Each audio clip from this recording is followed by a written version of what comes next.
Welcome back to the Roadside Rescue YouTube channel. I'm Ernest, and this morning we've got a 1964 Dodge D-100 truck we're going to be looking at. It's not getting power to the starter. The guy who owns it's going to restore it, and he can't get power down to the starter. And you know, just electrical problem. Something. And these old electrical systems are pretty simple, so we're going to go over there and check it out for him, see if we can figure it out. It should be pretty cool. Here we go.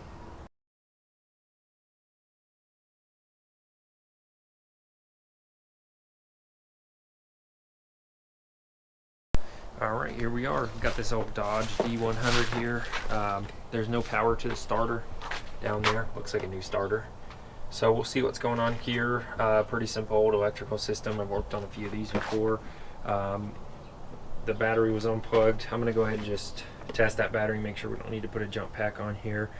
Obviously, I think we know there's no power to the starter is what's been told, but I'm going to take a look at that, just double check it, and we'll just check out the electronics. Something's probably bad, maybe that relay there, so we'll see. We may, you know, jump some power straight to it and make sure that that starter itself is good, you know, and but again, the word was no power, so we'll see. We'll start here at the battery.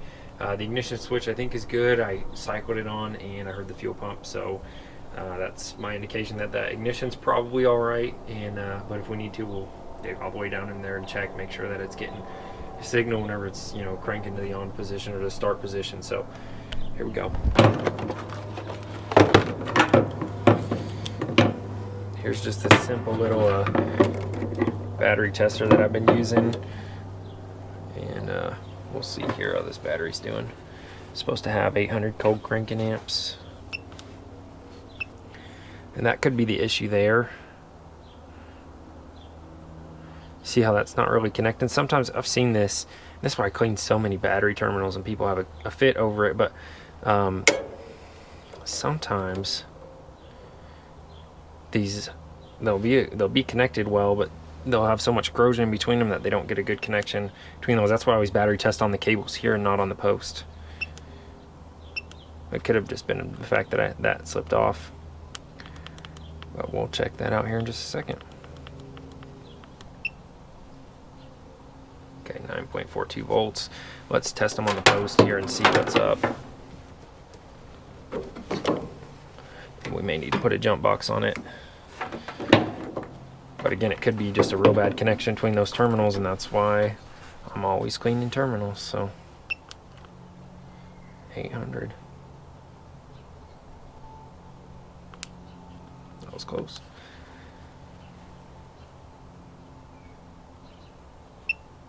Okay, oh, that looks fine. Terminal wise, I think the battery here is just slightly dead, so that's going to make our job a little bit more tough. But we should have enough voltage to at least get readings down there and everything. So we'll just start with this dead battery before I put a jump box on it. That jump box is going to get wore out if I do all my electrical testing with it, so we'll move to that here in a bit. Alright, I'm going to hook up this power probe here. Clamp on this there. Plug her in. See what we got voltage wise. 9.45. Yep, that's what we had over there, so that looks fine. We'll just test, make sure that this starter's grounded. This will tell me if stuff's grounded, so we can come here. We can see that we're grounded. We can see that we've got power there, 9.5 volts. So we'll test for grounds and make sure that starter's grounded. That could be the issue. We'll move on from there.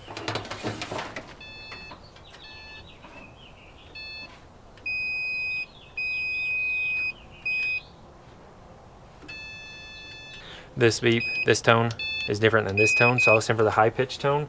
When I cycle that key on, right now it's grounded, we should hear the pitch change to that high pitch when that key gets in the on position, and that'll tell us if that starter's getting power or not.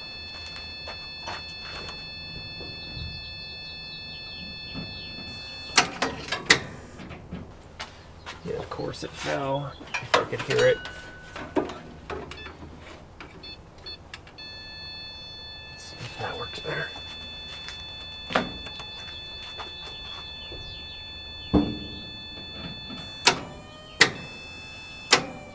Let's start at the ignition, make sure we're getting the right signal there, and then we'll trace it all the way back down to the starter and see where we're missing our link here. Alright, so I've just pulled the ignition switch out of the dash here to make it easier to look at. These old ignition switches are actually labeled on the back what they are. I could look up a wiring diagram, but I think I'm just gonna read it on the back there. You can see, you know, power, ground, stuff like that.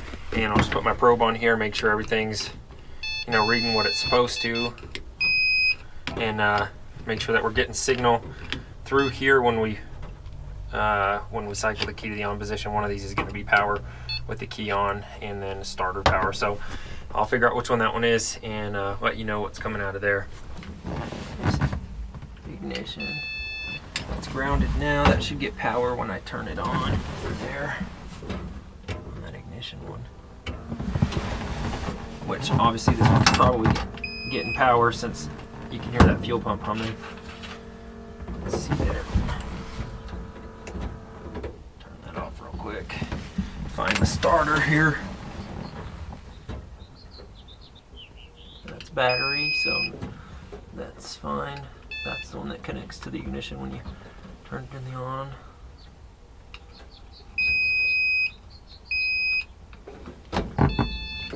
There's our other one there, that's starter. So this one should be getting power when I turn the key all the way to start. So just do a little maneuver here to check that. Let's see if we can get this in.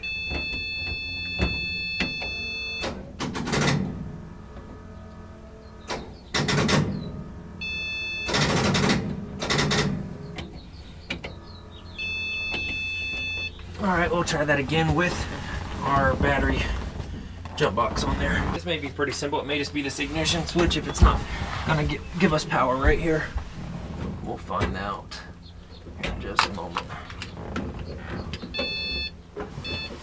Okay, so this is grounded.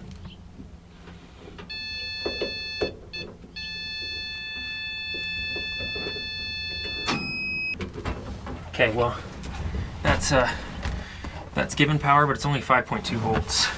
So what are we actually getting here from the battery? Let's see, 10.9, and it's only giving us 5.2 through there. So, well, at least it's giving us something, but I can hear something clicking. It might be that relay. Let me put this ignition back. We know that's good, probably, other than the concern of just showing 5 volts, but that's not my main concern right now. We'll head up there and check the output from this switch here and make sure everything's connected. All right, I guess I just missed all that. I had the camera turned off. Basically, we're getting, this is the signal wire to this relay here, which is giving us the right signal. It's this relay's clicking like crazy. Again, could be issue of this battery, but I can't say because it's not charged. I have the jump box on it though. When it's on and it's off, it's acting the same. I'm pretty sure it's this relay at this point. I'll show you why. So here's the signal wire to the starter. This tone means it's grounded, and the higher tone means it's got power. So ground, power. It's grounded now. When I cycle the key on, it should get power. Or to the start position.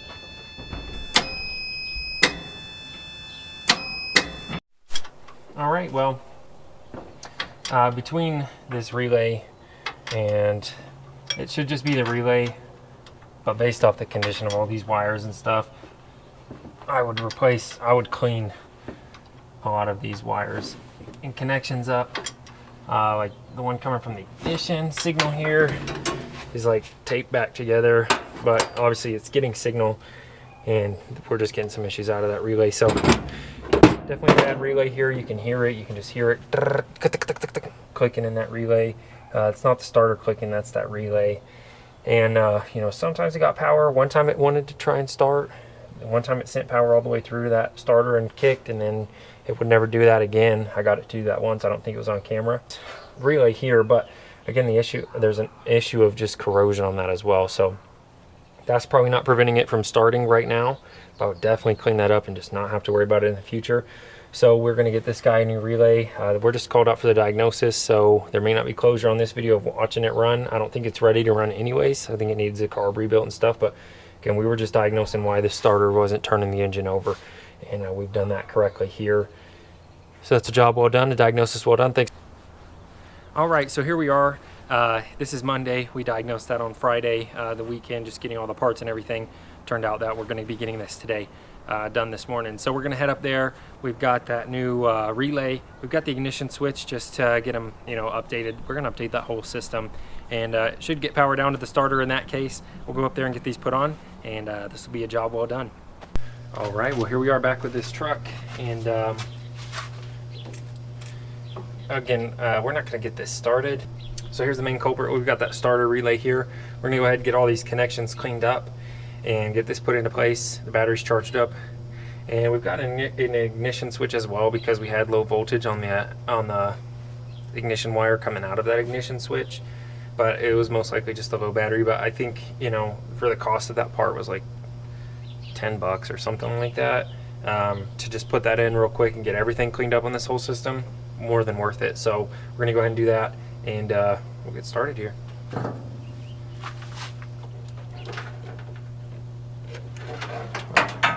We had a 6 volt on here. Probably on 6 volt.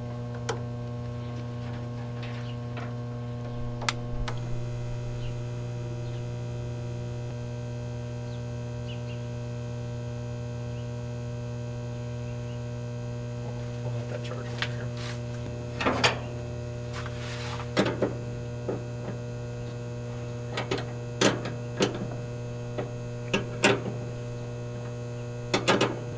Sometimes the problem with these old trucks having so much room in them is it's hard to reach something that you're reaching for. On newer cars, when it's all compact, at least you can stand over the hood and reach everything, but there's no problem here. It just reminds me of that occasional issue.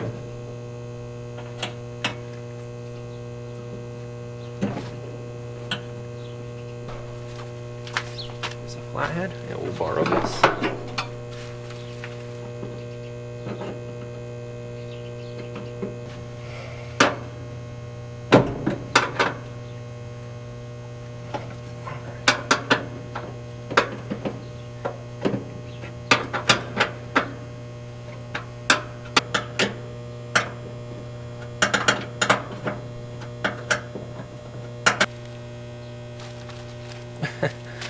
Got a Pop-Tart wrapper in my pocket, and I thought this battery was making some crispy noises here. Kind of scared me.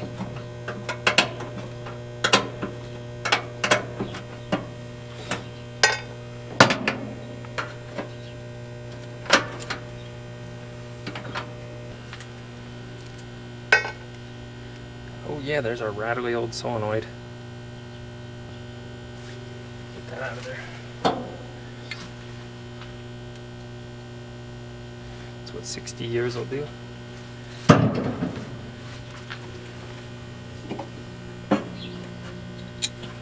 Gosh, why did I keep calling this solenoid?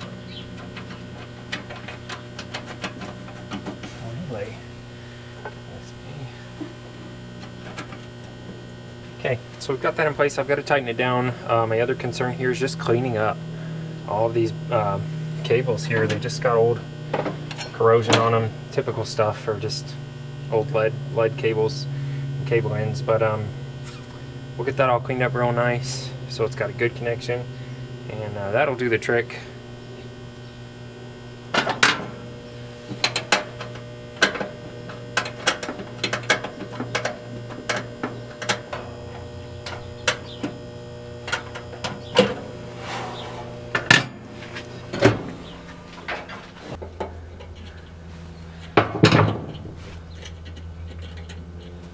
I was just laughing because there's not even any pins on this tumbler here.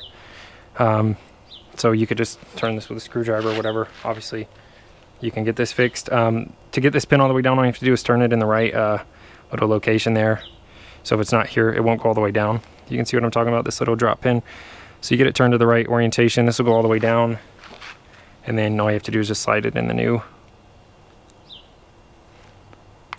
switch there. There you go.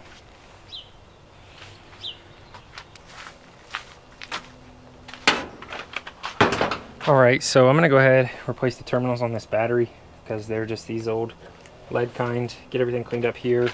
And this battery charger was on 6 volts, so it didn't charge up that battery. That's a bummer. That battery's real old as well, so that's going to be an issue there. And but other than that, we're getting power down to that starter now, and we'll just get this cleaned up for him.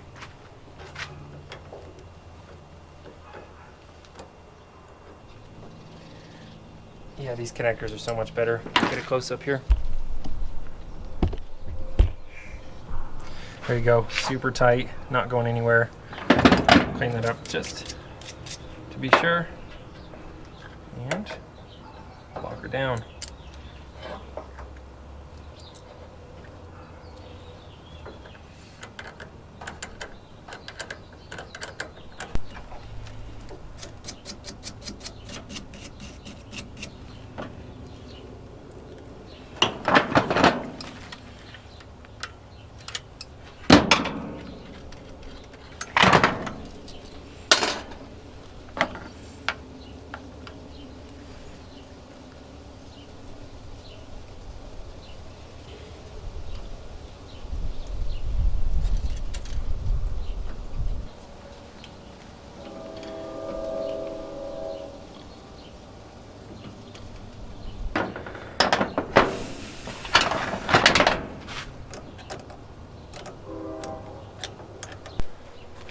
Alright, that's the job well done.